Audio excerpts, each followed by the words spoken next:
Welcome, true believers, as we get ready for what feels like a multiverse episode of True Believers, because we're not doing any episode here. We're doing a second episode on Doctor Strange and the Multiverse of Madness. You know what? I did one earlier in the week with Kevin and Kat, and that was a blast. But the multiverse spoke. Another version of the Illuminati came at me. We have more people around the Fandom Podcast Network who insisted on talking about Doctor Strange, and I am more than happy to oblige them. So let me introduce my new multiversal Illuminati for this podcast, starting first and foremost from Earth 666. And that should be explanatory enough. Even Mephisto is jealous of her movie foo. It is Lacee Adderhold. Oh, wow. Hello. Thank you. Yeah. Yeah. How are things in your multiversal world? Pretty good. Pretty good. The magic here is orange, which is good. Yeah. That orange is always good. Well, our next guest, I almost want to call it Earth Alderaan, but that or Multiverse Alderaan, but that had a bad ending to it. So we're just going to go with Earth 863. Let's throw it out there. I think there's lightsabers on that Earth, and the man knows about his lightsabers. He is one of the co-hosts of What a Piece of Junk, Mr. Derrick Marsh. It should have been Universe 504. Well, that would have been May 4th, right? So yeah, there we go. There we go. So, evening. Good evening. Yes, we're here to talk a little Doctor Strange, but we got one more member of our Illuminati, and you know what? He's not from any particular Earth because he's just got the power to go to any Earth he wants to. The last time I saw him, I think it was Earth 584 Thor. He was drinking under the table, but you know he makes America Chavez look like a novice when it comes to hopping the multiverse. Of course, he's the co-host of Blood of Kings, the one and only Lee Fillingsless. Sorry, did everyone get my mental projection there? I saw some wavy lines. The mind reader. Mind taken. So we are here to have a follow-up episode on Doctor Strange and the Multiverse of Madness. Like I said, you might have caught our episode 52, which was came out earlier this week at the time we're recording this, with myself and Kevin Reitzel and Kat Cedar. Had a bit of mixed reviews in that one, guys. Kat really loved it. I have a few issues with Doctor Strange. Kevin, not so much a fan. I'm just saying. So he's been that way in the last few. Well, I expected because there's so much more of a horror element to it. I figured that he'd be all over this one. Well, no, I think we'll get into some of his points because I'm going to be fair and make sure some of his points get out there. But before we get started, guys, I just want to tell everybody about our True Believers Facebook page and Facebook group where we keep you updated on all the happenings on the MCU. Just look for True Believers on Facebook. Join up. We'd love to have you guys and talk all things going MCU. And before we get started with that, it's time that we do have a little bit of news to talk about. So it's time for Snit, Thwip, and Kapow. Let's get to some MCU news. So now, while this might not be true MCU news, I want to pay tribute to somebody who passed away this past couple of days. Who there would be no MCU without this because we wouldn't have half the comics that the MCU is based off of. George Perez passed away this week, the famous artist, and he also wrote several comics as well, but most famously known for his artwork, including what many people consider the absolute necessity run of the New Teen Titans for DC Comics. He also did a lot of Avengers, a lot of things with the Scarlet Witch herself. This man was a legend in comics, and not only was he as talented as he was, his heart was 3 times bigger. This is a man who helped start the Comic Book Legal Defense Fund. At every convention he was go to, any art that you purchased from him, all the money went to the Legal Defense Fund. He was just absolutely phenomenal and one of the true iconic creators for a generation in the 80s and 90s, especially for comics. So I want to give each of you guys a chance if you are familiar with George Perez and his work and what influence it had on you. Derrick, I know you are for sure, so I'm going to let you go first. Derrick's been silenced. It happens in the multiverse. Things go a little weird. Lee, I was going to do that without a mouth. Yeah. Okay. Lee, tell me about your George Perez experience. Honestly, I was first introduced to it with the Infinity Gauntlet. That was kind of one of his seminal things. He did the penciling on that. and I mean, how could you talk about the MCU without that? I've only recently been introduced to the Teen Titans, but a lot of my friends kind of told me about all the cool things that they could do, or all the cool things about that series, and I'm like, okay, I'll take a look at that, and I've been more and more impressed by it. It's just kind of, I mean, we're all on our way out the door one way or another. It's just kind of sad to lose so many of the luminaries of this world. Yeah, I know. In such quick succession. Yeah, well, yeah, Neil Adams, another comics luminary, who's passed away within the last couple of weeks as well. Mm-hmm. Lacey, are you familiar with the work of George Perez? I am vaguely. I do a lot of different conventions and stuff. I know I met him, and I know he was very sweet, but I can't remember which convention it was when I met him. Yeah, no, he was always a sweetheart at conventions. Derrick, do you have sound back? Do you have sound? Can you hear me? We can hear you. Yes, we can. Okay, good. So yeah, no, just like you said, he's just iconic. I mean, he's just one of the guys in the '80s and comic book run with the Avengers and the X-Men stuff that he did. I mean, it's just phenomenal. So very inspirational back in the heyday. Yeah. For me, it's his New Teen Titans run. He gave us our Disco Suit Nightwing, and also just famously so many good things. They even made a great joke about it in one of the episodes of the Teen Titans animated series with George Perez. So just an incredible loss for the comic book industry. He had not been well for a while, and I'm just glad he's not suffering anymore. So, but with that, guys, let's go ahead and move on into our discussion of Doctor Strange and the Multiverse of Madness. This is episode 53 of True Believers. Yes, you heard correctly. We are doing our second episode covering this. I've got my Illuminati here. You know what? I don't really think we need to revisit the plot of Doctor Strange and the Multiverse of Madness. So let's get right into everybody's first reactions to this film. Lee, I'm going to start with you here. What were your first reactions coming out of the theater with Doctor Strange? I love this because I feel like this is finally setting a grand stage, or like kind of finalizing the stage that Phase 4 is going to be. We've had a lot of stuff going on just in this stage. Yes, we had some smaller stuff with say Falcon and the Winter Soldier, but we've had Eternals, Celestials, Gods, and like this multiversal idea that really started with Spider-Man. There could be an argument for actually the Far From Home, and then even another argument with Thor 2, but bringing that in and just kind of setting that the stage is no longer just big guys punching even bigger guys. That this more, kind of resetting everything and trying to find a new balance in this post-snap world. Yeah, I think you're right, Lee, that there's a lot of setup going on here. I've kind of felt right so far with Phase 4, it's a little bit of cleaning the board too, as kind of just we need a little bit of reset after Endgame because we're introducing a lot of new characters or establishing characters we already know up to another level. Mm-hmm. And I think that's very important. Lacey, what about you? What were your first reactions coming out of this film? I really loved the fact that Stephen Strange was so much more irreverent and so much more sarcasm and a lot more humor this time.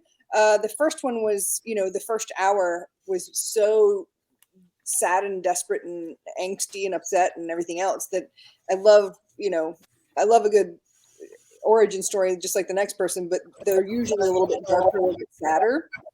So this was really fun. I liked the comedy of this one. Yeah, this one had some moments in it. Obviously, Sam Raimi directing brought a whole nother look to it. Derrick, what about you? What were your first reactions? Are you getting me now? We're getting you now. Just a side note, do you have echo cancellation on or off, Derrick? I have it off. Or I'm sorry, echo cancellation on. Okay, then you're good. Go for it. Okay. So sorry, yeah, it's technical difficulties on this computer. I'm sorry, I missed the question because I was trying to mess with this microphone. Okay, what was your initial reaction after seeing Doctor Strange? Thank you. No, just super excited. I think Lee was talking a little bit there. with some of the stuff coming from Eternals, right? I was a fan of that movie. They're doing something different, right? It's not the same cookie cutter. As much as I love Kevin, and I do value his opinion, I don't need that, the simple MCU cookie cutter stuff. I want something different. It's feels like, you're getting different writers and variations like you do in a comic book, and it's nice, and as much as, we talk about, and I know you guys talked a bit about it with Sam Raimi and stuff like that. To me, this was Evil Dead /3 / Army of Darkness 2, and I loved it. It was definitely a surprise. I know that we heard, over the past year that, Sam talking about this was going to be a first kind of horror movie in the MCU, and I completely forgot about it because when I went into it and I started seeing it, I was like, oh my God, this is awesome. This is great. And it was definitely a different take, and enjoyed it. So, guys, one of the things I want to ask you two each about to elaborate on is the cast, because obviously we have Benedict returning as Doctor Strange, and honestly, in my opinion, his best performance as Doctor Strange to this point. Benedict Wong is always great as Wong. We have some new faces there, but to me, the person who steals this movie is Elizabeth Olsen. She was phenomenal as the Scarlet Witch in this, just riding that wave coming from WandaVision into this. Lacey, what were your thoughts on the cast? I love that they brought Michael Stuhlbarg back for one scene, and it was the funniest line in the movie. When he says, while you were away, thank you for asking, I lost my cats and my brother, which was one of the funniest things it was hilarious. And Michael Stuhlbarg has been one of my favorite actors for a very long time. I think he is underrated, and he's like the key person in so many films. And I don't know enough about Doctor Strange to know if Dr. West eventually becomes a bad guy, because I can see him turning into like a really, really cool supervillain. I don't know. Do any of y'all have that history with the comics? That's not one of the comics I read as a kid. I don't remember Dr. West ever having that big of a role with Doctor Strange. I want him to be like an ultimate baddie at some point, because he was so just loved it. Yep.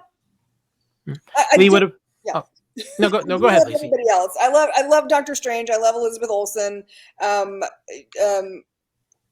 Wu has always been one of my favorite characters. I love Benedict Wong. I got to meet him at Dragon Con a couple years ago. Absolutely one of the nicest men you'll ever meet. So yeah, I think everything was really well put together. And the cameo selection was just insane. So there you go. Yeah. What about you, Lee? What were your thoughts on the cast for this movie? I got to give it up to Rachel McAdams. She was, for lack of a better term, the girl in the last one. She wasn't well used. In this one, I think both iterations of her were strong in and of themselves. And they also recognized, and helped Doctor Strange recognize the love that was there that couldn't work, however you want to explain it. And I think we're all old enough to know that, you can wrap that up however you like, depending on who you tell the story to. I thought she did amazing. I really liked Xochitl Gomez. A lot of times when it's a kid, you're just annoyed that it's a kid. It takes when you think about poor Jake Lloyd, how he got kind of stomped on, she did a really good job as the kid without being annoying as the kid. And that's a hard thing to do. I definitely agree with Michael Stuhlbarg. That was an unexpected and unnecessary moment that gave so much more depth, and also brought us back to the fact that this is the world still dealing with the snap and the blip and all the damage that comes from that.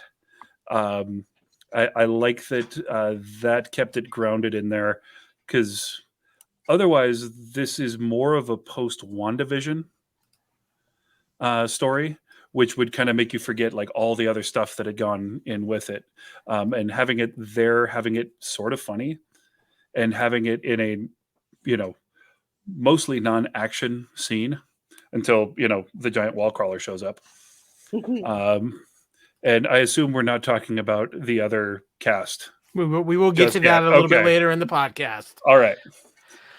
Derrick, how about you? How did you feel about our main cast? I will allow for people to talk about Chitwell Ejiofor because obviously he was in the first film and plays a part in this as well. So, Derrick, what were your feelings about the cast? I think when it comes to Doctor Strange and Benedict Cumberbatch, it's at the same level, or at least my thoughts, at the same level of them casting Robert Downey Jr. as Tony Stark. It's just that oozes that persona, right? He is that person. I think Benedict Cumberbatch is Stephen Strange. So I really love the character. I love the development that they've gotten to. I know we'll talk about it towards the end. But this to me, this movie felt like the Iron Man 3 of the Iron Man saga. This is the same journey that Stephen Strange takes that Tony Stark did in that regard. So yeah, and then obviously, I mean, it's like, Benedict, is great. And then, Wong, I mean, everybody loves, Wu, so that's good. And people, I think he's, one of those characters where he's kind of almost the new Jon Favreau and Happy, right? He just pops up in a lot of movies. So I feel like this is, again, where they're setting up the next use of these characters. So you'll still see some of that MCU cookie cutter in this phase 4, phase 5 with these characters. So I'm glad you mentioned that about Wong kind of maybe being the Jon Favreau. Actually, where I see Wong is he is the Agent Coulson of the new phase of the MCU. He's a little bit more involved than what Happy was, but he's always got that kind of level perspective. But he shows up in weird places at times too. So I've kind of equated him to my new version of Agent Coulson for this new phase of the MCU. I don't know. I feel like his role as the super, like, I feel like he's got a little bit more power than either Happy or Coulson. Oh, well, yeah, on the substantial presence that Happy and Coulson, who both kind of ended up being more comic relief, to me. Yeah, but what I think Wong though is Wong kind of gives us a certain perspective. We've seen him now in Doctor Strange. I loved his appearance in Shang-Chi. Obviously, I actually was a big fan of him even in the Avengers films and everything like that. So I think he kind of gives us an interesting perspective that like a Coulson or Happy have given us in the past. It's a little different from what everything else is going on. Lee, he's the adult in the room. Yeah. There you go. There's Lee? one thing I was kind of a little bummed by in Endgame. Tony Stark just kind of says, "Wong, you're invited to the wedding." I wish I would have just seen like a picture of Wong at Tony Stark's wedding, like somewhere in the background, just something like that. But I think what works so well with Wong, even though he is so overpowered, he is a grumpy and humble guy, which, I mean, about the only person we have like that is Steve at this point. Yeah. Despite all of his strength, Steve is really humble, kind of grumpy most of the time, usually moping, not quite that angry. But, he's just a fun character, kind of like who was Kingo's kind of footman in Eternals. Oh, yeah, I know who you're referring. I can't think of his name, but I know who you're referring to. Yeah. It's like that's who we would be, in this crazy world. Yeah. So, guys, we've talked about the cast. We kind of talked about our initial reactions. I'm going to change things up here. Phase 2 is usually where we talk about some trivia. We've talked about trivia in our previous episode. I'm going to kick on some Tesseract power, though, and go ahead and shift us into Phase 2, and we'll tell you what we're doing there. So, just watch out, guys. I can't promise you where these Tesseract beams are going to go. There's no control to it. So, just hold on for the ride.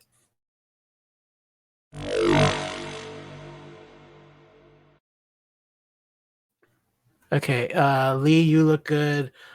Lacee, you look okay. Derrick, oh wait, that's how you normally look anyway. So, guys, what I want to talk about here is, like I said, we normally talk about trivia. We did that in the prior episode, and I want to take it from a different angle here. I want to talk about how people are reacting to Doctor Strange, because I really do think it's important to have a discussion, because the reactions have been all over the board. If you listen to our previous episode of True Believers, you even got that, because both Kat, myself, and Kevin all had different viewpoints. Kevin's point, I think Kevin's points of why he didn't enjoy the movie are actually well thought out, and I've heard these other people say these points. One of the biggest things for Kevin was basically just turning the Scarlet Witch into this absolute murderer. And she's killing people left and right. How does she get redeemed? She's trying to save her own children, but willing to kill another child in the process. Now, my point across with that is, and this is where the MCU has to sometimes walk a fine line, is when you're talking about the Scarlet Witch, there's a redemption arc coming if you've read any of the comics. We have a alert going on. Tornado alert here in town. Well, there you go. In this case, though, I've heard from several people who just have a real hard time with the characterization of the Scarlet Witch in this film. So I want to start here with your guys' reaction to, did you think the Scarlet Witch was handled properly? Do you think that it could have been handled a little differently? I also want to get your opinion, because this is a question I actually threw out to everybody. Do you guys feel that WandaVision was required watching before watching Doctor Strange because of how important the Scarlet Witch was to Doctor Strange? Derrick, I'm actually going to start with you on this and let you weigh in. You're muted again, buddy. Derrick's sound is muted out again, so we're going to let him fix that. Lacey, I'll go with you. How do you feel? Was WandaVision important, and how did you feel about the portrayal of Wanda in Doctor Strange? I think that while it's upsetting that she turned into what she did, I think that it was well set up. I think that WandaVision was definitely required viewing. I think that if you didn't see WandaVision and you went straight from Endgame, where she lost Viz, to this, I think that there would have been that kind of, it would have felt pressed, almost like the last 4 episodes of Game of Thrones, when when the Mother of Dragons didn't get any, it was just all of a sudden she was evil. It seemed kind of pushed. And that's the only other thing I can think of to kind of relate it to if you didn't see WandaVision. I think that the way WandaVision started out and how it progressed, there was definitely, I think it was really put together. I think it was done with intent, and I think that they did it well. Now, do I love the character as it stands? No, but she was designed to be the bad guy. They had, when you think about it, she's probably the only one, and it's been stated before, I don't know if it was Whedon who said it or if it was Shane Black, that Wanda is the strongest of the Avengers, right? And so they have to do something kind of crazy to turn her into the bad guy. And she's lost everyone. She lost her brother. She lost her, family. She lost, she's lost everybody. So what happens when you lose everybody? If you're not tethered down, you can go nuts. Crazy. It just, there was a trip into madness. Well, very much so. Lee, what were your thoughts on how they handled Wanda? And do you feel like you had a much better grasp on things watching WandaVision than having not watched WandaVision? I definitely feel that I had a better grasp on it from watching WandaVision. And I will go forward and say that at no point in the MCU has Wanda actually been a hero or a good guy. She has been an Avenger, but she has done nothing heroic. She has cleaned up her mess a couple times, but when she has fought for her own self-preservation. She hasn't fought to save anybody. She has fought for revenge, both against Ultron and against Thanos. The one time that we see her acting sort of as an Avenger without a personal vendetta, she blows up the Wakandan embassy. The next time we see her fight, she's fighting other Avengers. While we like her, while she is an Avenger, she's never done anything that has set her to hero/good guy level. And I think that the choices that she's made from her character's inception in the MCU shows that she is very powerful and very easy to manipulate. And that she doesn't have the best moral compass.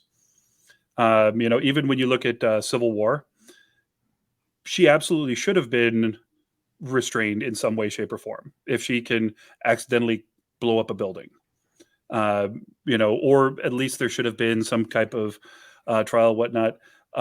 Everybody else on Team Cap had a good point, but her body count in that was high enough that, yeah, you got to think about that. And then you even look at WandaVision. She didn't do anything good in there. She let people go, and she fought somebody that manipulated her, but she caused that damage to all those people. And again, she was manipulated by Agatha, and then she was manipulated by the Darkhold.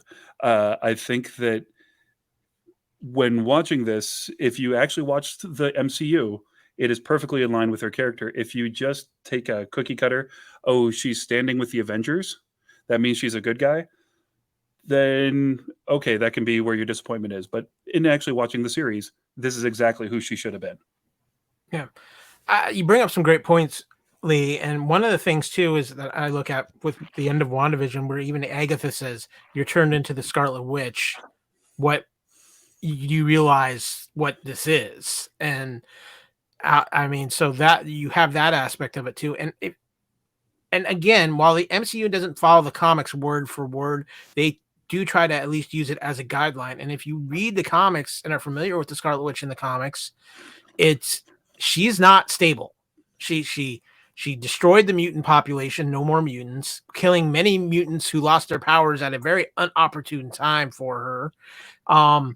She disassembled the Avengers, killing Hawkeye in the process. Mhm. Now later she uses her own magic to bring Hawkeye back to life. But this is a woman too who, let's think about where she's at, even just going into WandaVision, where she's lost the man that she loves. She's in mourning. Like Lee said, we've seen her have some questionable ethics and makes questionable decisions throughout her run in the MCU. Takes over a town, manipulates everybody to bring back the man she loves and to give herself 2 children. We see her turn into the Scarlet Witch, which we were told is not necessarily a good thing. We also see her using the Darkhold at the end of WandaVision, which we know is definitely not a good thing. And then to go into Multiverse of Madness, more influenced by the Darkhold. She's lost the man she's loved. She lost her 2 children. She is not stable. And having all this influence, she goes over the edge. And, sometimes that's what happens. After so much trauma, somebody cracks. She cracked in this instance, and she became tunnel visioned to just her children, not thinking about what the consequences are for anybody else. And you add into the Darkhold aspect, you add into her becoming the Scarlet Witch and just getting completely more and more corrupted with power. As think about it, you can change reality. That becomes intoxicating for some people. So yeah, I think it was a good trend, and Sam Raimi used it as a great horror movie element in this film. Lee? I also wanted to bring up something Thor said in Endgame.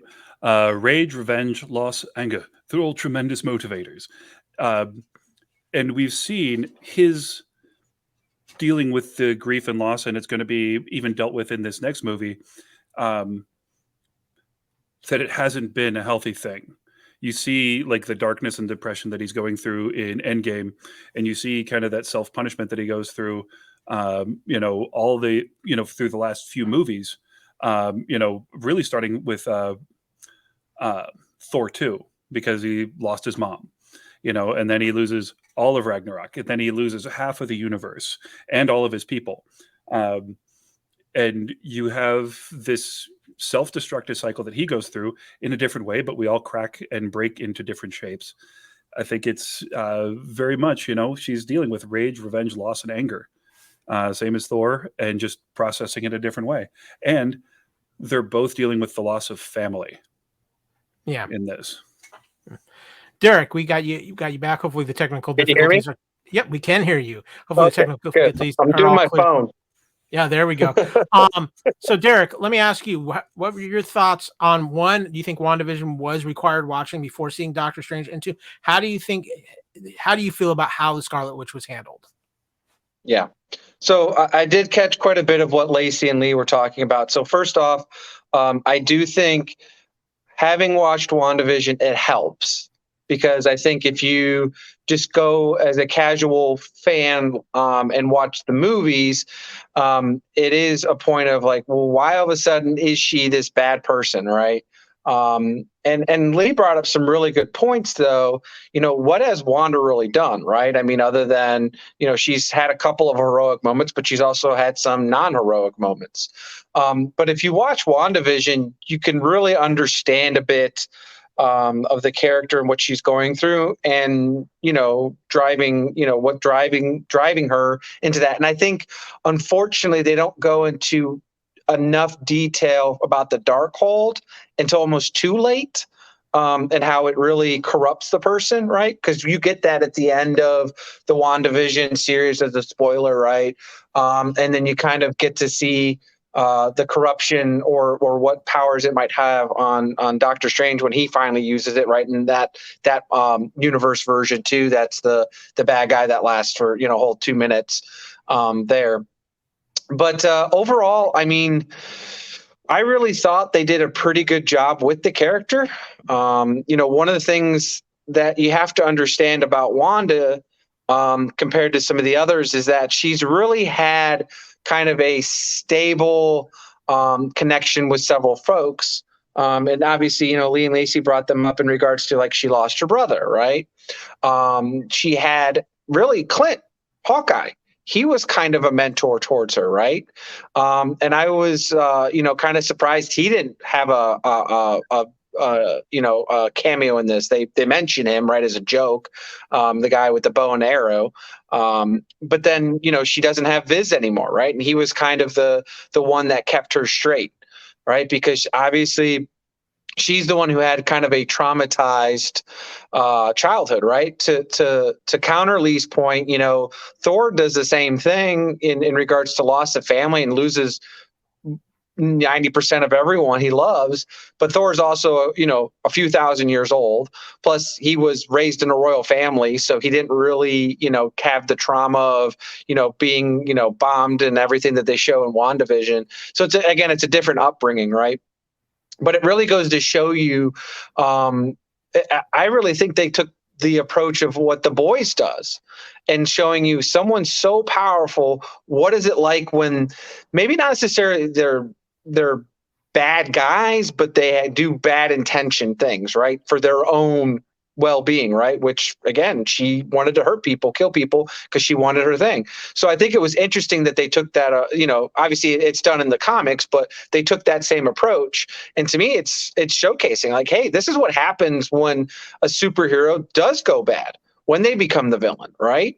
And that was the whole point of Wanda's comments right at the beginning. Strange does it, he causes the blip, essentially, right? Because they for some odd reason, society knows is that Doctor Strange gave away the time stone and he was the actual cause of the blip, right? Which is under a weird thing that I'm not quite sure understanding why common people would know this knowledge. But really, at the end of the day, it's when she does it, she becomes the villain, right? And I love how they do that in the trailer.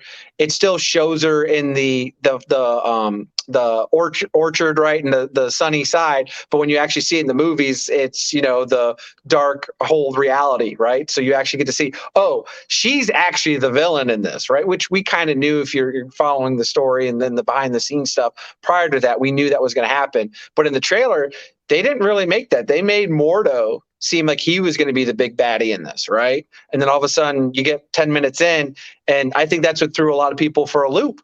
When you're looking off the trailer base, it doesn't show Wanda being, the villain. And I think that's what the casual MCU fan wasn't expecting. And that's what threw them in a tizzy and, wrinkled up their panties and why they were upset.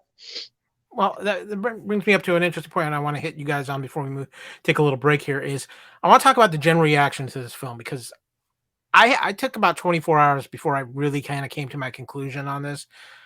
And I think, and I said it in the first podcast we did covering Doctor Strange, I'm going to call a spade. I really went into this movie expecting there to be a lot more impactfulness on the MCU. And I do think there's an impact. Don't get me wrong. You set up the multiverse, you set up incursions, which I think sets up for something much bigger down the line, which we'll get to later on. But I think there was so much fan hype for this movie, and a lot of people really bought into that fan hype. And I know that even in recent interviews, Kevin Feige felt like the trailers revealed too much of this film. So what I'm curious for you guys from this perspective, do you think that, Lee, you kind of talked about how your feelings about the impact of this film had on the MCU, but do you guys feel like this film does have a major impact on the MCU, but did it impact it like the way the fan hype was for this? Because I really think it didn't, because I think a lot of people thought we were coming out with X-Men and Fantastic Four and those kind of links, and we really didn't get that. So did you feel satisfied coming out of this? Were your expectations met? Were they exceeded? Did you feel like it was good, but I was just missing something? Lacee, I'm gonna start with you on this one. I deliberately don't watch trailers anymore because they're all too much. They're always too much, and especially with something that's if it's MCU or Star Wars or I'm gonna watch it. So there's no reason for me to watch a trailer ever.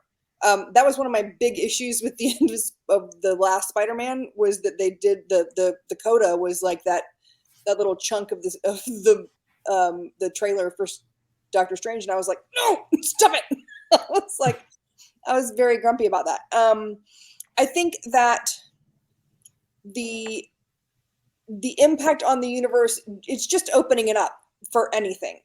Like Derrick was saying with Eternals, and with now you have multiverse, you have gods, and it's just, there's just so many ways they can go, and I think that kind of it spreads things out a little bit, so that there's not always the question of like, well, why isn't Thor here? Well, okay, maybe he's busy, because in the last say the first 15 movies, there was always a piece of exposition about why so-and-so couldn't make it. This opens us up to the point where now we don't ever have to wonder where somebody else is, because there's so much stuff going on. They're just not available, and that makes everything that could have been nitpicked completely unnecessary. And I like that. Specifics, I don't know. I'm one of those folks that goes into it just waiting to see what the story is going to be. I don't like to guess, because that takes some of the fun out of it for me. I can get that. Derrick, what about you? Did you feel coming out of this that this movie accomplished what you thought it was going to do for the MCU, or did it fall a little short, or do you think that there were too many fans who just were expecting way too much out of this film at this point in Phase 4? Again, that's why I appreciate what they're doing with the Marvel movies right now. They're keeping some as this MCU cookie cutter that we're used to in the first 3 phases, and then they're doing ones that are completely different. And I'm okay with that. Like you guys, you've mentioned it before, Kyle. Lacee just talked about it. I mean, the universe is a big place, let alone a multi-universe. So, the fact is that there's just so much that they can do, and that if they want to do one in the cosmos, right, with the Guardians and Thor, and if they want to, in the Eternals, essentially, if they want to do one with the mystic arts and the multi-dimension and time travel, they can do that. And they want to do the street battling, Captain America and Shang-Chi type still stuff, and then not even talking about the Secret Wars, right? So there's 4 different main stories that they can go with this, right? And I know Marvel to some degree will probably try to tie it all together at some point, so that it's not just one Infinity Saga, it's 4 sagas combining into one at some point, because that's the only way they're going to be able to top the Infinity Saga. But they're going to come out with some really interesting, different takes on movies. But to be this, they're just trying to set up the universe. I mean, everyone was hungry for MCU for a year and a half, right, because of COVID. So we had all these delays, and then now they're all hungry for the stuff. But then now that they're trying to do something different, people are pissed off, or at least the casual MCU fans pissed off. And I mean, that's fine, but at the end of the day, I don't want the same next 40, 50 movies to all be the Infinity Saga. I don't need that. We had that. Give me something different, and that's where I appreciate they're going with. They're bringing in different directors. They're doing culture diversity stories and stuff, right? Because they're trying to do all that. So there's a lot of different things that they can do. And they're not going to just do one at a time, right? Because now we're talking, it's going to take 50, 60 years if they did each of these as their own 10-year saga, right? So they're trying to just put it out, because the nerd ones of us that are into this, we'll watch it. The casual MCU fan, hit and miss, and like you talked about it, Kyle. They'll have to pick and choose which one they want. Lacey, you wanted to interject something there? Yeah, I was just going to kind of interject that the spreading it out over the the course over the of the different universes, that also opens up the fact that we have these actors. Robert Downey Jr. said, "Look, I'm 52, I think, or whatever." He was like, "This is it. Like, I mean, I might do a cameo, maybe a voice thing. I'm out, and now, we have the possibility that we're going to have the next Iron Man, and she's going to be Afro-Latin, I think. Ironheart. Yeah. Ironheart. Rory Williams. Yes. Yeah. And so the so Suit Wars. All these things that, like, we can cycle the actors out without having to sacrifice characters and without having to sacrifice storyline, because these characters are all in the same, they're all in the same on the same path. So I think that also kind of makes a difference as well, like just logistically. No, you bring up some good points, Lacey. Lee, I think when we were talking about this a little bit earlier, and I think you kind of were nodding your head yes a little bit. My point too is that Marvel is trying to kind of clear the board a little bit after Endgame as well, and they're using the opportunity to also try a lot of different things. Obviously, Eternals was different than anything they've done. Doctor Strange was very different. Moon Knight was definitely something completely. And I just got to again shout out Oscar Isaacs was phenomenal in Moon Knight. He'd demand the Emmy now if you're going to do that. I know, Lacey, I'm not doing any Moon Knight spoilers. I'm just saying Oscar Isaac was phenomenal in Moon Knight.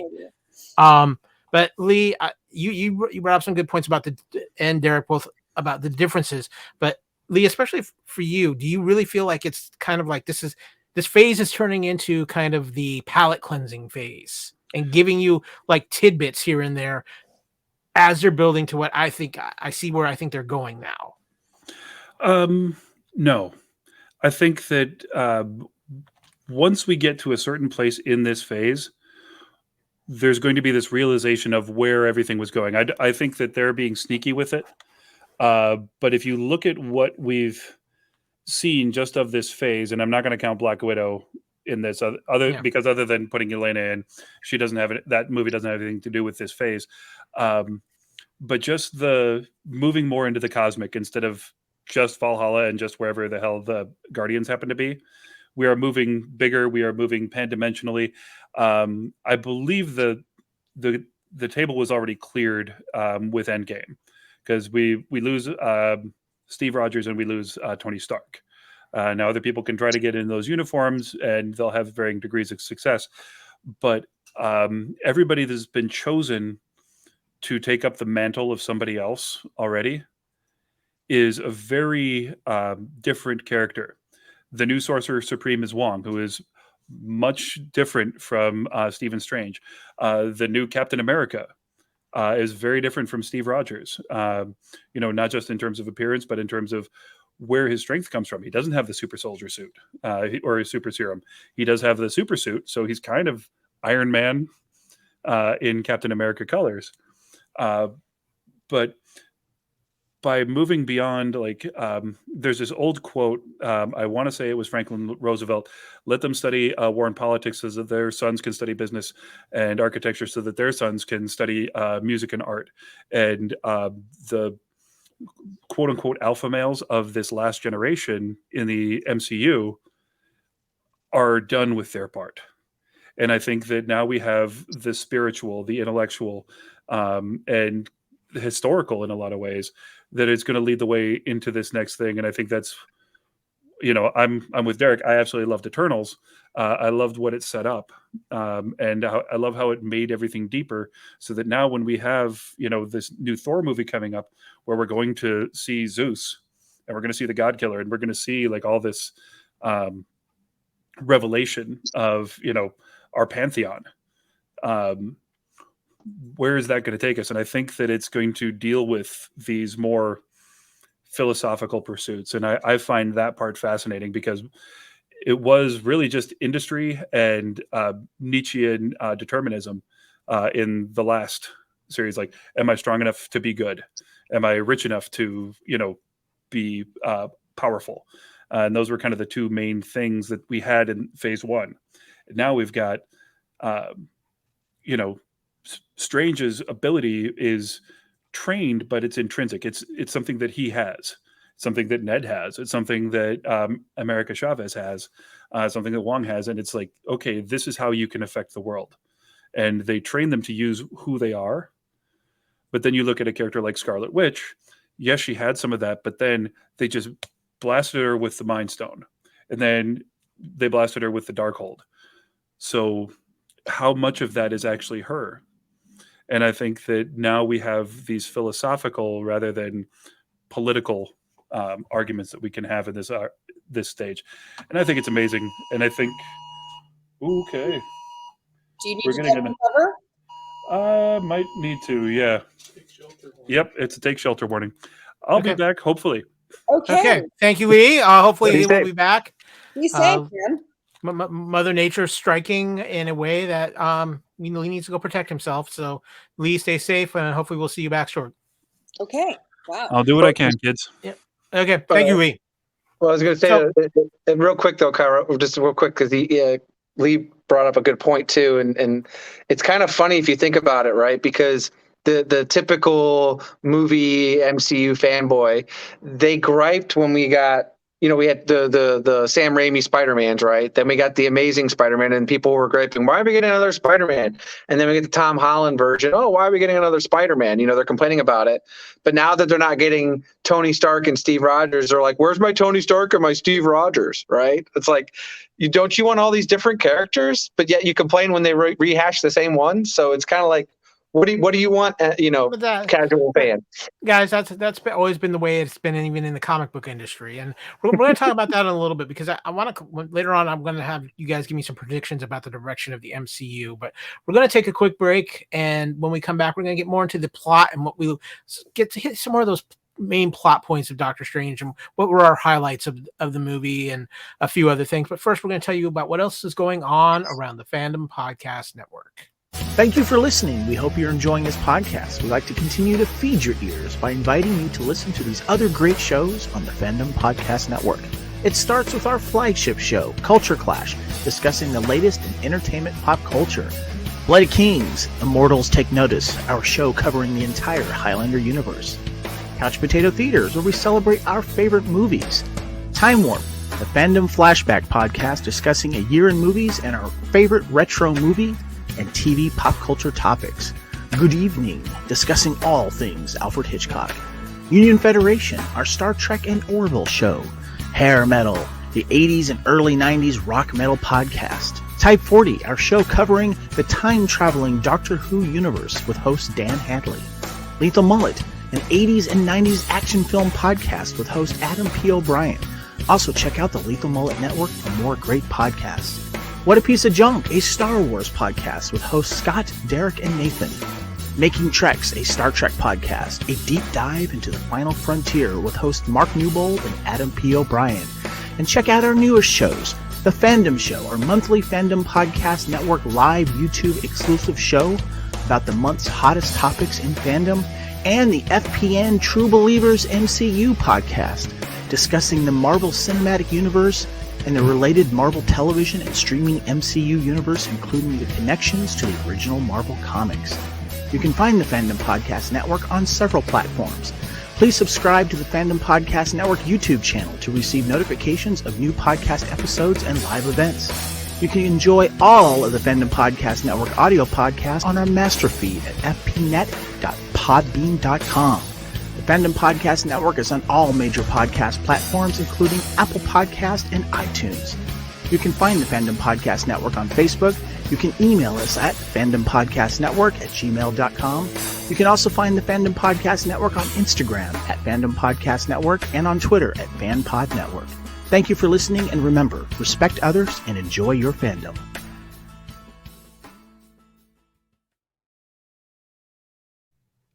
And we're back, and hopefully you're enjoying everything that the Fandom Podcast Network is putting out to feed your ears.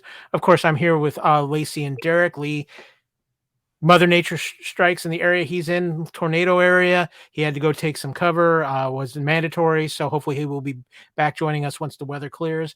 But guys, I want to get more now into the actual plot of Doctor Strange and the Multiverse of Madness, which means it's time to invoke Phase 3. So let me release a little of that Tesseract energy.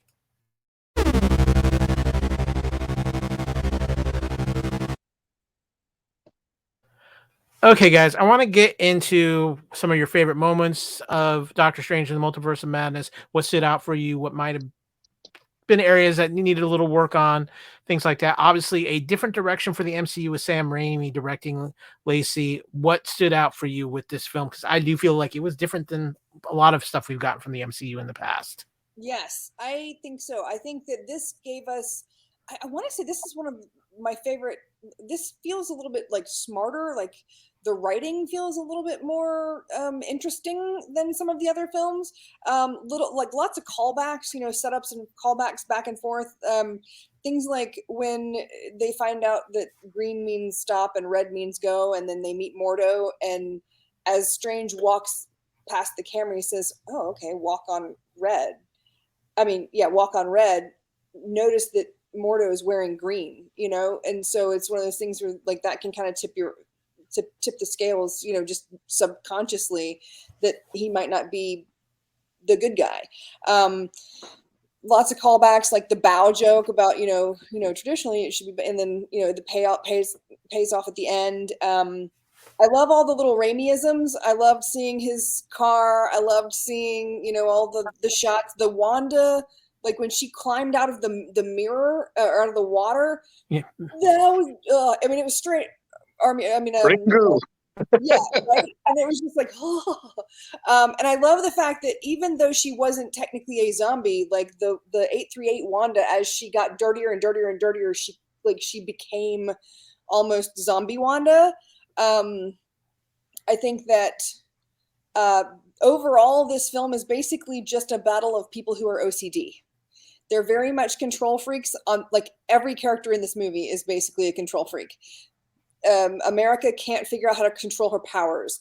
Steven is trying to control the outcome of this whole situation. Wanda's trying to they even talk about it. He says, Wu says you can't control everything. And she says, but I can, so Wanda's trying to control everything. Wu has control over such a large amount of things that he's trying to divvy up his control and figure out how to handle it all. So a lot of this really boils down to a bunch of people who have like OCD tendencies and control issues trying to battle it out to see who's going to win. For the greater good, yes, but let's look at the characters as they are. They're very internally control freaks, like me, which is something I'm really, really identified with. I had a couple of things that were amazing, like all the cameos. I don't know, are we talking about that yet? Are we going to talk about that later? You can mention, and obviously, I'm gonna save the actual full discussion on the Illuminati till a little later in the podcast. But you can mention it up because we are talking about plot points. If the Illuminati was one of your favorite points, then that was pretty awesome. The number of people that they managed to slowly bring in was fantastic. The Sam Raimi isms, I loved the number of things, all the mirrors, the zombie Wanda, the overlapping sound cues that had like they were straight out of Army of Darkness and Evil Dead, with the running down the hallway and then like finally seeing what you're seeing. The car, Bruce Campbell hitting himself, and also he has a big thing for eyes. Like the number of times there were like just the super super super extreme close-ups of the eyes that's a big Sam Raimi thing. So I loved all of the little isms. The Sam Raimi isms were kind of just fun points for me. Lee, are you back with us? How you doing, sir? Oh, maybe there's some leftover in the basement, probably 2 floors down. Yeah. We can hear you, Lee. Yep, I turned off my camera since it's little I am dug in, but I am okay for the moment. Good. Okay. Well, we were just discussing the plot and standout moments for everybody within the plot. Lee, what about you? What were some of your standout moments in this film and things within the story itself that really grabbed you? Again, I'll get back to the thing with Christine. I thought that was really cool, bringing her in both instances. and her relationship to her various stranges in this was, I think, more the driving force in this movie than it was in the previous one. And when you compare that to, Superior Strange or whatever we want to call him from What If, and you see that kind of strong tie, I thought that was really cool. And then when you compare that also to what Wanda is doing in this movie, you do see that this is not an uncommon or crazy thing. I liked seeing Kamertage again. I wish that they would have put up a little bit better of a fight. It actually reminded me of the end of Guardians of the Galaxy, where they're like, we're just going to stand here and make a really big shield. Uh-oh, it breaks. And that's kind of what we ended up with there.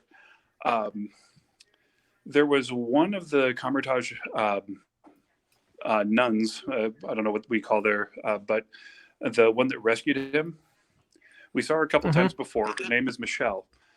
And she kind of goes up and says, "It can't be you." I want to know where she comes from, who she is, and kind of what her purpose was, because she does these two very heroic things and dies, which is two more heroic things than Wanda has done so far. And then Wong kind of goes against his own better judgment to kind of take her to Wundagore Mountain. And I kind of want to know where that went from, because that was necessary, but I want to know those three things. I really did like the alternate Earths that they go to. Just that idea of like just this little switch. And I think it also shows like an interesting thing. Like when I first watched it, I'm like, okay, this Earth, was able to survive. And this is the only outcome, but it's like, okay, but yeah, they're starting from a Uh-oh. Looks like we might have lost Lee again. He is dealing with inclement weather, so hopefully he will be back. But guys, one of the things that I found so interesting with this and with the plot too was I really need to highlight the character of America Chavez, because I thought she was the young actress Xochitl Gomez was phenomenal in the role. And I just think she had amazing chemistry with Doctor Strange and Benedict. And I find it interesting because this movie was actually supposed to come out before Spider-Man. And I find it interesting. I wonder how much of it with reshoots they had to do because of coming out after Spider-Man. It changed the relationship between America Chavez and Doctor Strange, especially considering Doctor Strange was just in another film where he had to deal with a teenage character. And kind of the different energies of it. But it just really felt like, one of the big things with that relationship is how much it made Doctor Strange grow, because we see him and and Christine tells him he has to have the scalpel in his hand at all times. And we see in the beginning of the film, the other version of Strange trying to steal America Chavez's powers. And in the end, we see our Doctor Strange hand off the scalpel per se to let America Chavez help take down the Scarlet Witch without stealing her powers. And then it wraps up to me with a showing of that change with him repairing the watch at the end. So I think you definitely see a lot of character growth from Doctor Strange through the film. Lacey? I think it's interesting because if you think about the fact that the original Defender Strange, which is the first one, the one who took her power, and then you have Wu was the one who looked at Zombie Strange and said, take her power. So this is two Sorcerer Supremes who decided that she couldn't handle the power. And it's interesting because you look at it from the point of view that, if the blip hadn't happened and Strange had become the Sorcerer Supreme, would he have had a different outlook on that situation? Because all three of the other Sorcerer Supremes that we've seen wanted her power for themselves, or to protect, to keep Wanda from getting it, which is interesting. Yeah. Derrick, what about you? What were some of the other plot points that really stood out for this film? Well, I mean, you hit on it, and like I said, I kind of mentioned earlier, this is the Stephen Strange, arc reactor moment, right? When he basically, fixes the watch at the end, right? He finally is able to let go of basically his past self, of what's been his issue, right? It's the same thing, like I said, Tony had to do, right? Now, granted, Tony comes back with what we see in Infinity War and Endgame and still ends up having that because of other things, right? And this is kind of where Strange gets his third eye from, right? And that leads on to other future powers and stuff like that, that we'll eventually see and we'll talk about, with that stinger.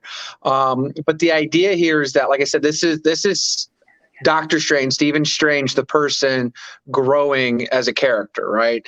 So, to your point, up to this point, he's really kind of been the one to hold it. He's been the quote unquote the mentor, the teacher, right? Because he's dealing with all these kids. I'm surprised we haven't had them all dress up in a Scooby-Doo outfit because of his, remarks in No Way Home.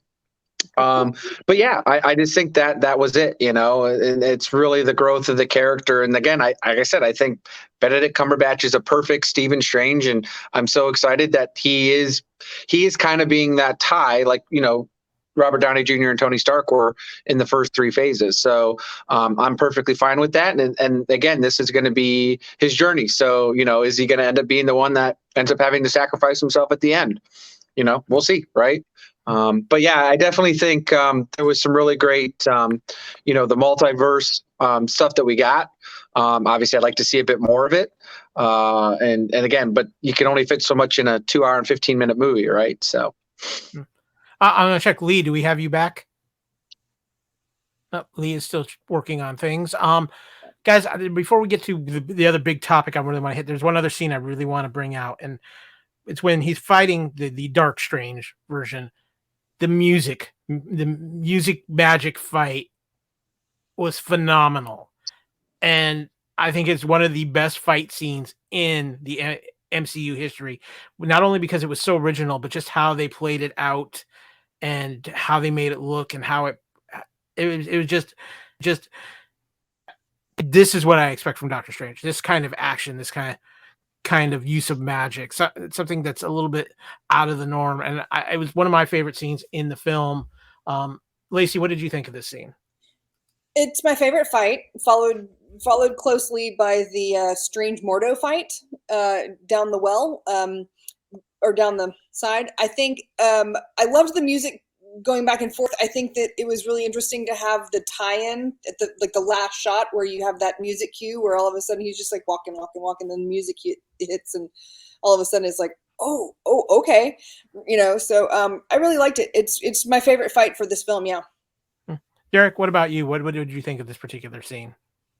So, one of the things that I really thoroughly enjoyed about Doctor Strange, the first one, and why it's one of my top 5 out of the basically Infinity Saga, is because of the, mirror universe and mirror plane and what they do with that, right? And astral and all that stuff, and the visualizations and the cues. And this took it to the next level, right? Because it wasn't a rehash of that. Like, they didn't even really have that as part of, other than the intro portion where they have the giant eyeball creature and they have to basically cast a spell to be able to visually see it because they couldn't see it on their plane. So, but that fight scene was really cool. Love that they were able to tie in, use of the classical music, and depending on, how the notes were, basically used as weapons is the type of music that was being played. Right. And just, it was really, really cool scene. I mean, to me, it was original, right? Whether or not that was stolen from another movie or from an anime somewhere, I don't know, but it was a pretty cool scene, and I thoroughly enjoyed it. Yeah. And also, it's interesting because you look at the different instruments that they used. The one that really, really blew everything up was the single note. The single note that came off of the harp that was just kind of like, what? Okay, dang. So. Okay, guys, it's time to get into, of course, the big thing of this movie. I think that most MCU fans and comic book fans were very excited about. It was obviously been spoiled somewhat to a degree before this movie came out. Lacey, you avoided trailers. Hopefully you avoided some stuff online, but the introduction of the Illuminati. Now, we knew from watching trailers, we knew Patrick Stewart was coming. We knew a version of the Illuminati was coming. I think there were a couple surprises in here, though. We obviously Anson Mount as returning as Black Bolt after the unsuccessful Inhuman series, but I'm really glad that they gave Anson Mount a chance to reprise that character. We have Mordor as a member of this. The surprise, and as some people are calling it, fan casting of John Krasinski as Reed Richards, and of course what we knew coming from What If, and everybody had a feeling she was going to be in this, and then the final trailer before the movie came out revealed this. We have Haley Atwell returning as Captain Carter, and of course we also have Monica Rambeau actually returning, showing up as Captain Marvel of this universe too. So guys, the Illuminati was here. Obviously it's not the direct Illuminati that we're used to in the comics because of just some changes and obviously multiverse of things, but it was one of the biggest that scene provided two of the biggest pop moments in the crowd for me. Obviously the reveal of Mr. Fantastic, Reed Richards, but also when the introduction of Professor Xavier comes and they play the classic 97 X-Men animated theme as he comes out. Derrick, I could feel you popping from the theater I was in. Yeah, no. Well, obviously, yeah, it was kind of spoiled. Well, and again, we didn't know if we were going to get Professor X, right? Because we were thinking, okay, is this Marvel doing Marvel things, right? And they're going to mislead us and misdirect us, and they're going to use his voice and have a bald head, right? Because they do that all the time, right? Like I mentioned earlier with the way they did the trailer. Obviously, him coming out to the classic 90s X-Men music, but being in the yellow wheelchair, that was what was really the heartstring for me, because I wasn't sure if we'd ever get that, right?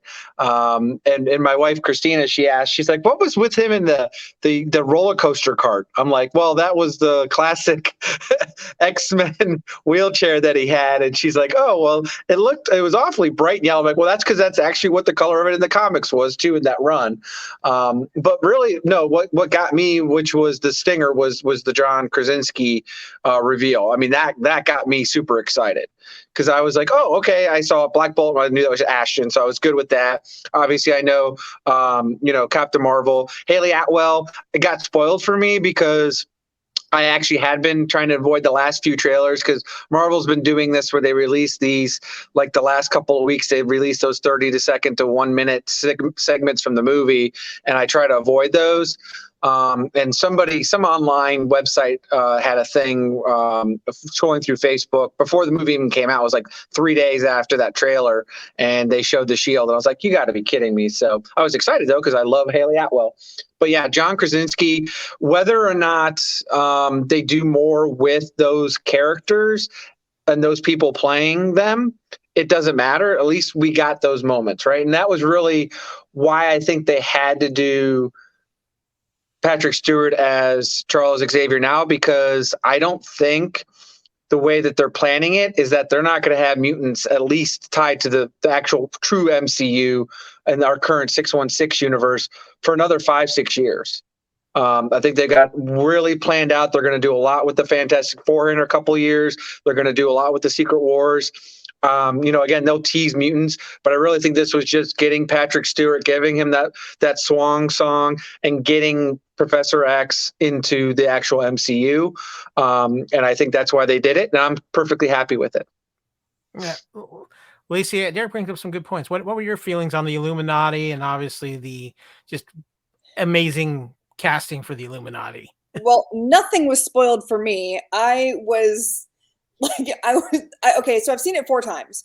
The first 2 times I saw it, I still just was like getting the whole, like, because I'm in these theaters by myself, because I go to like the noon show, so I'm by myself because COVID, and I'm very itchy about that. But I was just so excited to see John Krasinski, and I loved Haley Atwell. Like, my favorite, though, I have to say, I loved seeing Monica Rambeau come back as Captain Marvel. I'm super excited about the new Ms. Marvel series that's going to come out. That's one of my kind of go-tos. I'm very excited about it. I will say that I feel like the dispatching of Black Bolt was comical, and it should not have been. Like, it was just like he spent 9 episodes not making, the man knows he's not supposed to make noise. He's got no mouth, and then he's, that He just freaked out. He freaked out. Yeah. But still, And different version of Black Bolt too. Let's remember that, guys. Lee is back. Lee, are you there? I am here. How are you? Oh, we are good. Are you doing okay? You sent me a message that said you lost your power. Yeah, back, but we'll see how well it goes. Yeah. I'm on cellular right now instead of Wi-Fi. Yeah, you're breaking up, but sounds like we're talking about the Illuminati. yeah. So while we've got you here, best we can, what were your thoughts on the Illuminati? Because it was the biggest mark out moment in the movie to me.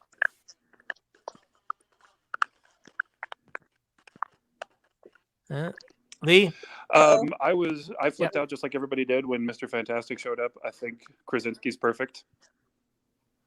Oh, am I breaking up again? I'm ready for Emily to be Sue too. So I think Lee's delayed a little bit.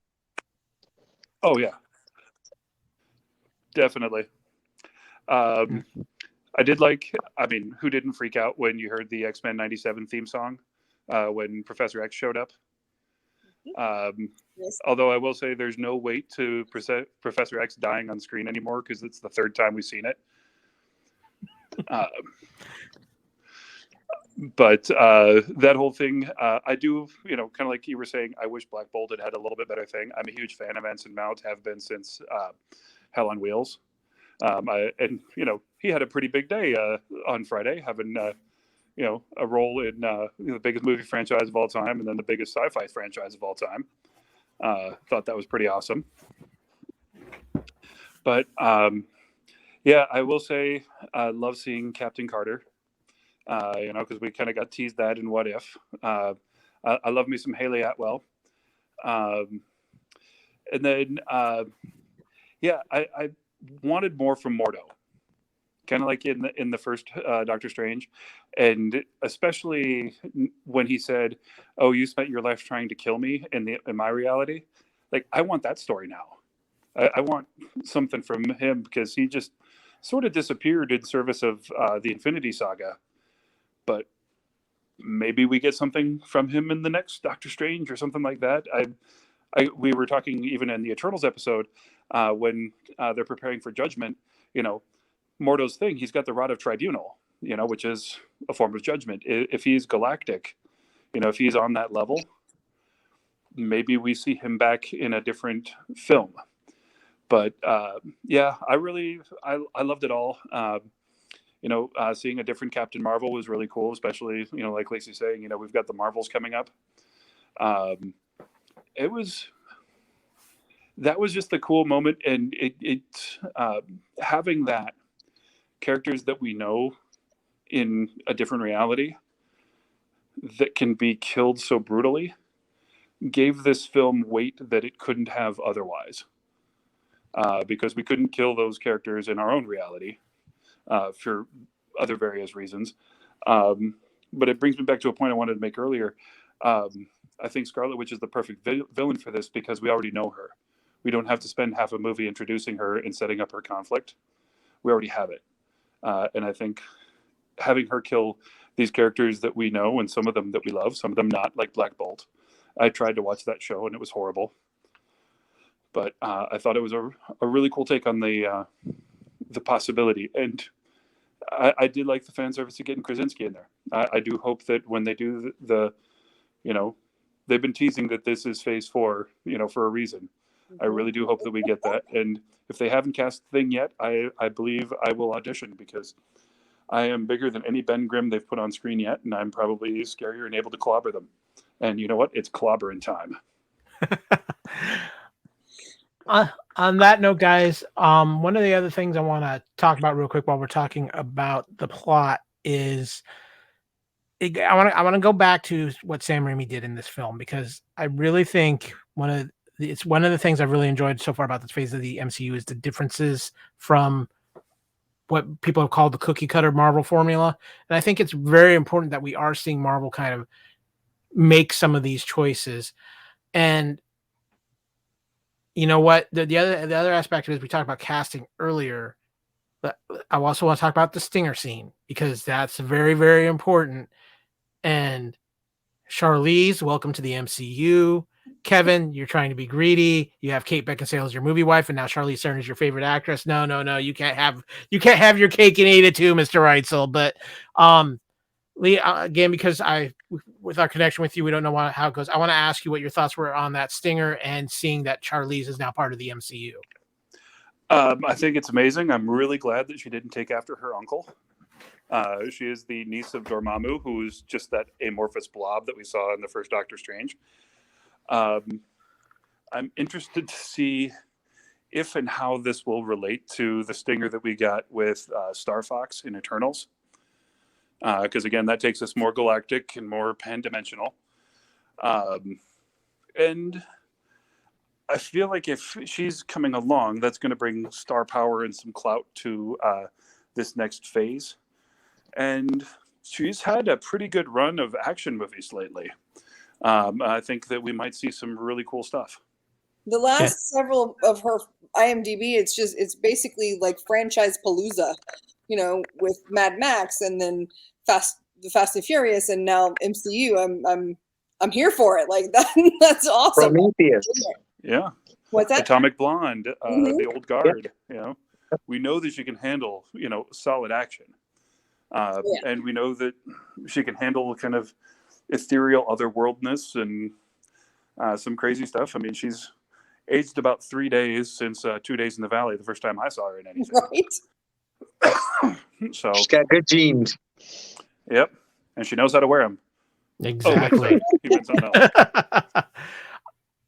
Oh, Derrick, one of the big things about this too was, of course, that as Clea, it opens up some interesting possibilities for the future of Doctor Strange too. Because if you go by the comics, Clea is the current Sorcerer Supreme in the Marvel comics. So I think that's interesting. But what's more important is the fact we're talking about the Dark Dimension and incursions, which I think is two very important things for the future of the MCU, Derrick. Yeah. Well, honestly, I'll be honest. I mean, I'm not the biggest comic book nerd, so I don't have all the history of Doctor Strange, right? I had all the common titles that most people had, with the most, typical franchised, love of Spider-Man and Wolverine and all them. So actually, I thought it was Morgan Le Fay at first. I didn't think it was Clea, because I thought, by doing Morgan Le Fay, they would have had the crossover with Excalibur and with the Black Knight.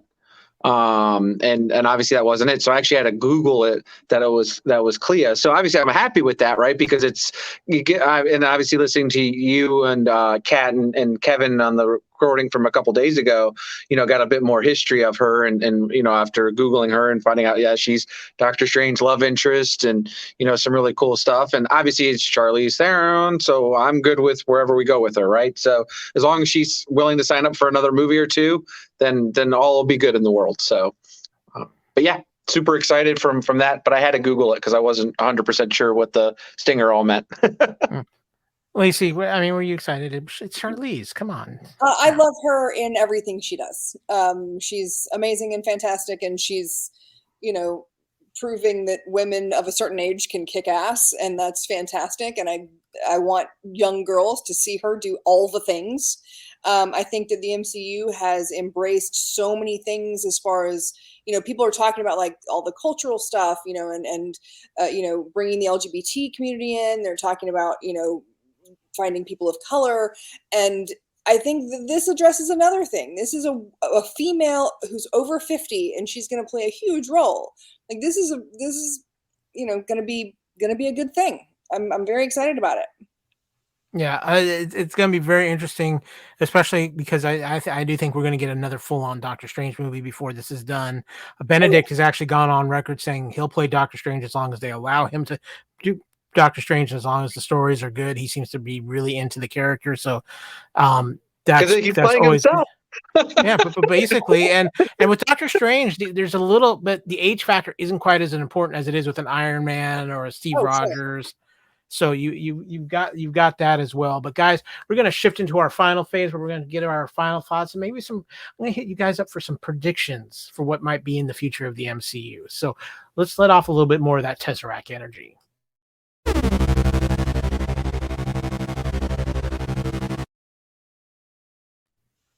Okay, guys. So I want everybody to get the chance to get their final thoughts in.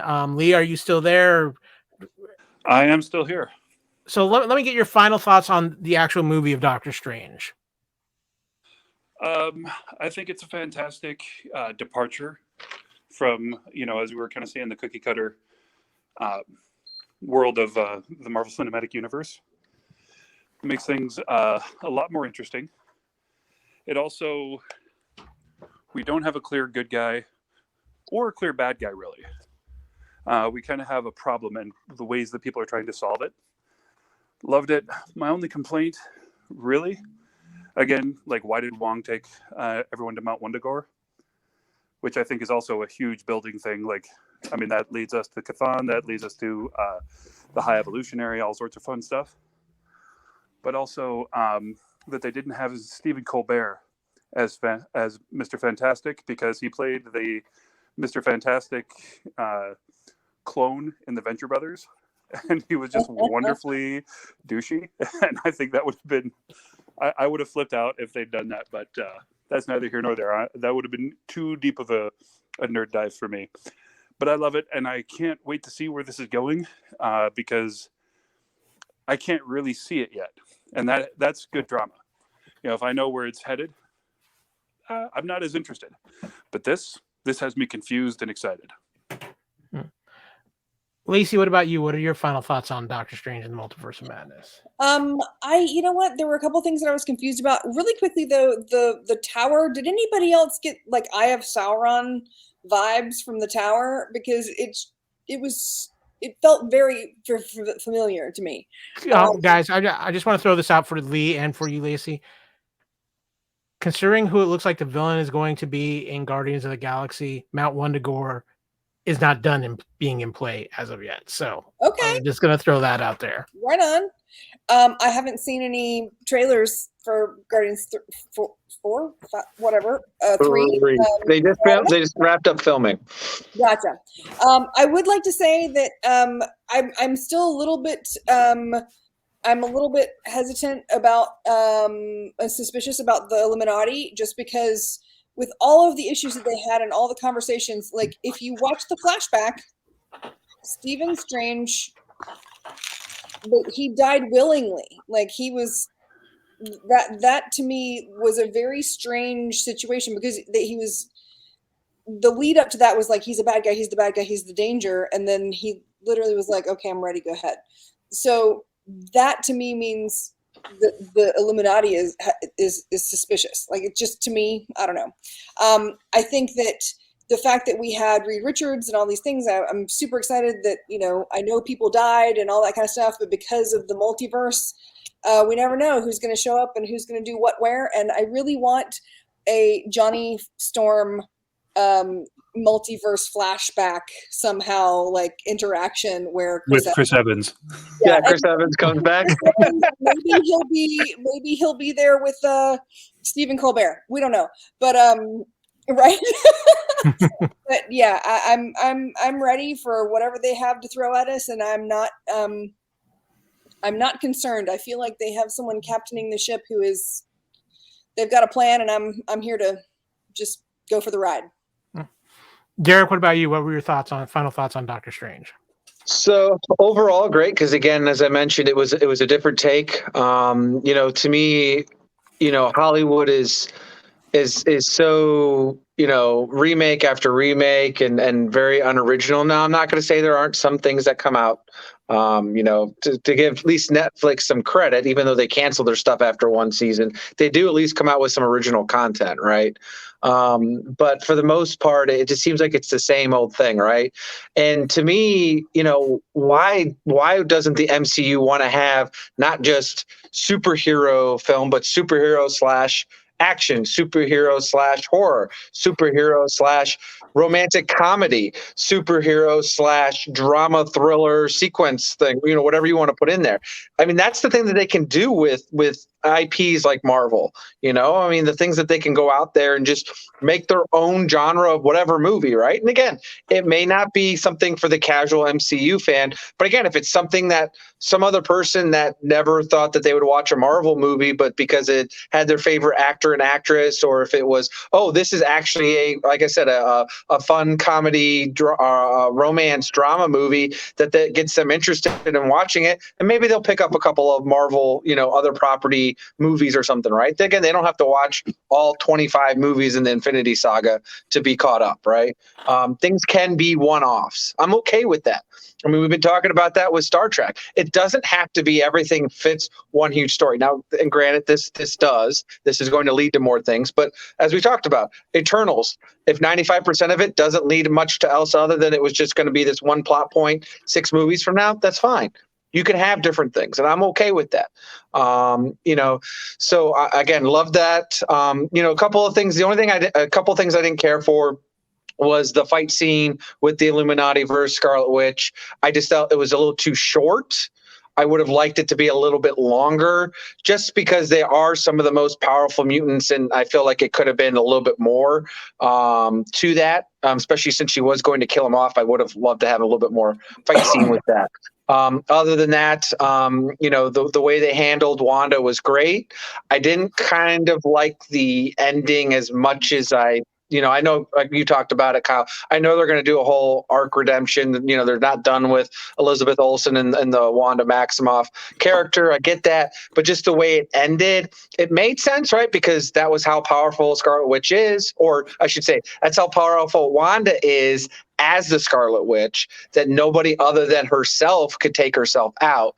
But I would have liked a little bit more towards the end. I felt like that conversation and the way that things were just kind of felt rushed a little bit. I would have liked a little bit more towards that. But other than that, I mean, like I said, it's wonderful. As Lacee and Lee talked about, I'm super excited to see where it goes. We got a couple more movies here that are going to be completely different in my perspective, right? We're going to have Thor 4 and we're going to have Wakanda, Black Panther 2. Yeah. So if you want to hear my thoughts on the actual Doctor Strange Multiverse of Madness, go back and listen to the prior episode of True Believers. I kind of laid that out there. But what I'm going to do here, guys, is going to have a little fun before we get out of here.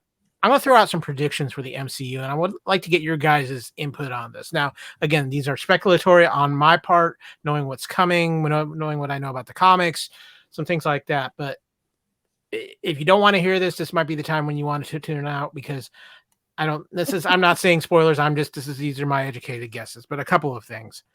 Because we are still very Marvel cosmic heavy in our next couple of films, because we do have Love and Thunder and we do have Guardians coming out.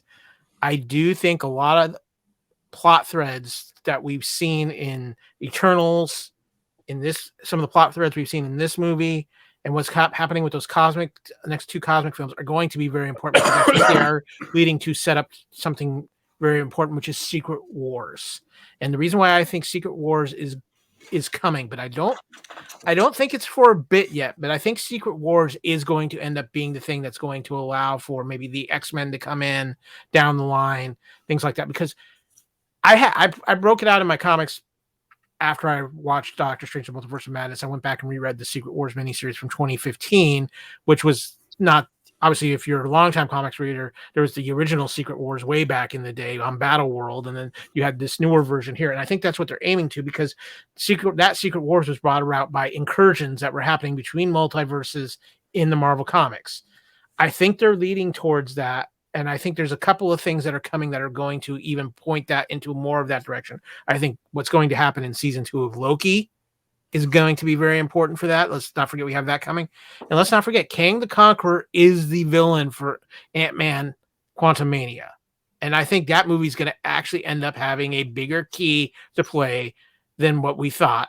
And I kind of had that feeling, if Doctor Strange didn't really go super heavy on its effects on the MCU, like blatantly, it was going to be Ant-Man. And now I think it is going to be Ant-Man that's going to lead us to what could be Secret Wars. And if it is Secret Wars, if Fantastic Four is the final movie of Phase 4, Marvel could get really bold and try something.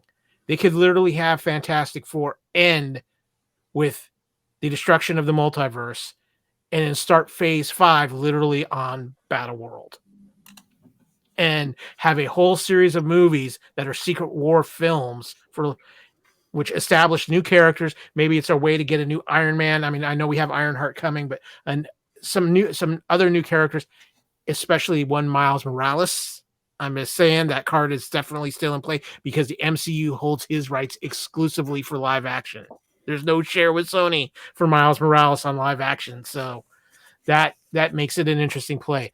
It's going to be very interesting to see if that's where we're heading. I also think the other thing the MCU is doing, guys, is they're doing what Derrick was talking about. They're setting it up so not everything is for everybody. If you want to stick with Marvel Cosmic, you have that line of movies to kind of follow. If you want more of your heroes, you're going to have your Captain America film. You're going to have your Shang-Chi type films. If you want something that's a little darker and stuff, I think that's where they're heading with Blade and a few other things they're working on. So I think Marvel is also trying to diversify itself and then bring it back all together somehow with Secret Wars and also the Secret Invasion show, because I think that's going to be a big key to things that could be happening in the Marvel universe. So those are just some of my ideas, guys. I want any of you guys have some thoughts of where they might be headed, or to agree or disagree with me? Lee, what do you think?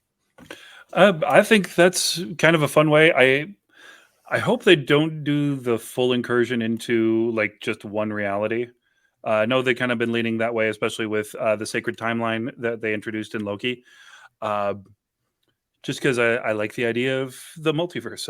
I'm just that huge nerd. I do hope that we get a good version of the Fantastic Four, because I mean that was their bread and butter comic book for 10 years at Marvel, and then X-Men and Spider-Man, all that kind of took over.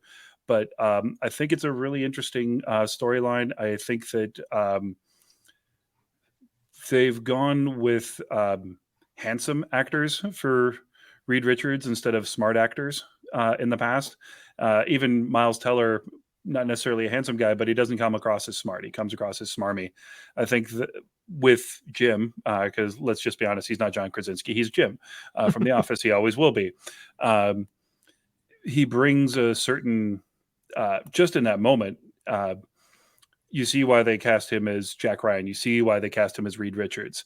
He has that awareness, and even as jokey as Jim was, the jokes always came from a sense of intelligence and a sense of observation. And I, as I mentioned before, this is now kind of an intellectual and spiritual phase of the Marvel Cinematic Universe. So if we can bring that in right, I think that would be amazing. I do think that just the inclusion of all these gods that we've got already with the Egyptian pantheon, that we had introduced in Moon Knight, with the Greek and Indian pantheon that we had introduced in the Eternals. We have the pre-existing Norse pantheon. We've got Zeus coming up, and Hercules was kind of a big character as well. Wundagore, I mean, that gives us Chthon, that gives us again the High Evolutionary, and there's leaked set photos from Guardians 3 that show evolved dog people, which was kind of one of his things. I think that there's a lot of really interesting ways that it could go. And, I mean, we've already seen one Celestial. Where's Galactus? I definitely want to see that. Yeah, there's so many key things out there. I got one more prediction for you guys, and then I'll let you give us some predictions. But I also have this prediction. Kevin Feige will change his stance, and they will recast T'Challa, because I think the character is too important. I know that Kevin Feige recently had a meeting with one of Chadwick Boseman's brothers, I think his only brother, and he told him, he's like, Chadwick wanted this character to go on. He says he appreciated everything you're saying to honor Chadwick, but Chadwick wanted this character to go on. So I think Marvel is going to be very careful, but I do think they will recast Black Panther. I am still all in for David James Washington to play Black Panther. I think he would be phenomenal in the role. If you saw Tenet, you'll understand what I'm talking about. Maybe kind of a weird movie, but he was very good in that. But I am throwing that out there too. I do think Marvel changes their stance about recasting T'Challa. Derrick, what about you though? What are some of your predictions for what we could have coming in the MCU? Well, just to hit your whole T'Challa thing, to me, it's depending on what they do with Black Panther 2. To me, I don't understand why whoever picks up the Black Panther mantle, whether it's, Shuri or it's, resurrection of Killmonger, whatever you want to do, what they did in the comics, why couldn't they just fulfill that role? I mean, I'm not saying I have no problem, because again, they can theoretically do T'Challa with the multiverse. It's not even a possibility that they could just bring another T'Challa in from another universe, and it's technically keeping his word, right? But overall, I mean, the biggest thing that I just want to make sure that gets done right, both Lacey and Lee talked about, is the Fantastic Four. It has to be done right. But I need Victor Von Doom. I need that. He needs to be a major villain too. I don't need him as a one and done type deal thing, right? So I need him. Obviously, they've been teasing him.